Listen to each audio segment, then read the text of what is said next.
On dirait des scènes dignes d'un scénario des films. Et pourtant, les faits sont réels. Ces pauvres élèves pris au piège par le feu sont obligés de sauter du premier étage. Difficile à accepter, le lycée Mwanga, une école conventionnée catholique de Koulouzi dans la province du Lualaba, est en feu en ces débuts de semaine. L'origine de l'incendie n'est pas connue. Plusieurs sapeurs-pompiers ont été mobilisés pour combattre l'avancement des flammes. Des jeunes volontaires et certains éléments des forces de l'ordre ont été obligés d'apporter leur assistance. Sans tarder, Françoise Mangouji, bourgmestre de la commune de Dilala, a accouru sur les lieux du sinistre. La patronne de cette municipalité a été rapidement rejointe par son collègue de Manika, maître Thierry Chambomba, ainsi que d'autres autorités urbaines et provinciales.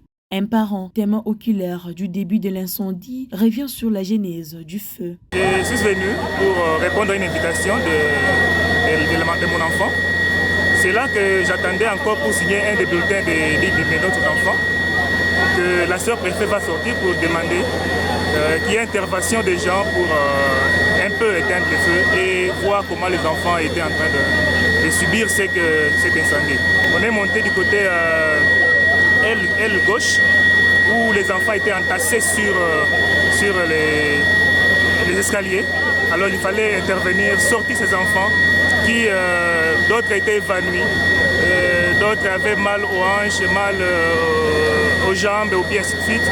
Alors avec l'équipe qui était là, nous sommes intervenus. L'émotion est palpable au sein de la population locale. Après plusieurs tentatives, le feu a été maîtrisé. Accompagné du maire adjoint et des bourgmestres de Manika et d'Ilala, le maire de Koulouzi a rendu visite aux premiers blessés légers admis dans un centre de santé de la place. Une visite réconfortante pour ces jeunes élèves. Tout en déplorant les dégâts causés par l'incendie, la direction de la province éducationnelle Lualaba 1 rejette en bloc les spéculations des cas de mort. Nous sommes en train de déplorer les dégâts matériels, c'est pour dire les salles de classe qui ont été endommagées.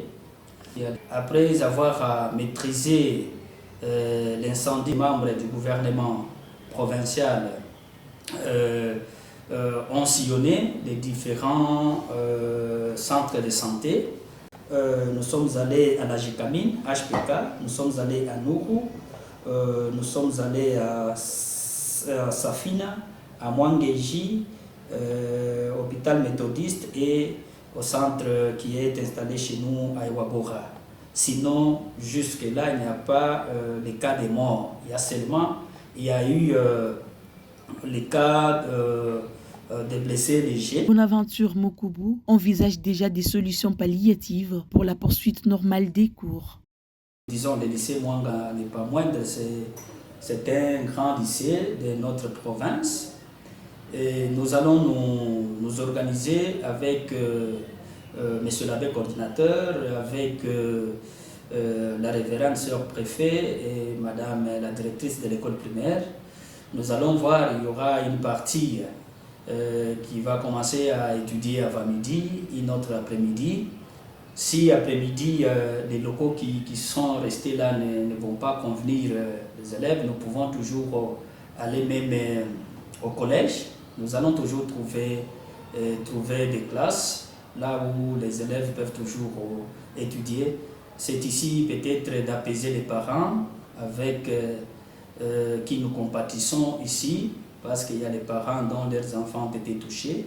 Donc nous leur rassurons que d'ici, je pense, 2 jours, la situation redeviendra la normale. Donc nous allons chercher où caser les enfants pour qu'ils poursuivent avec les cours, avec les enseignements. Grâce à l'intervention des hommes de feu, les couvents de serre chanoinesses des Saint-Augustin a été épargné.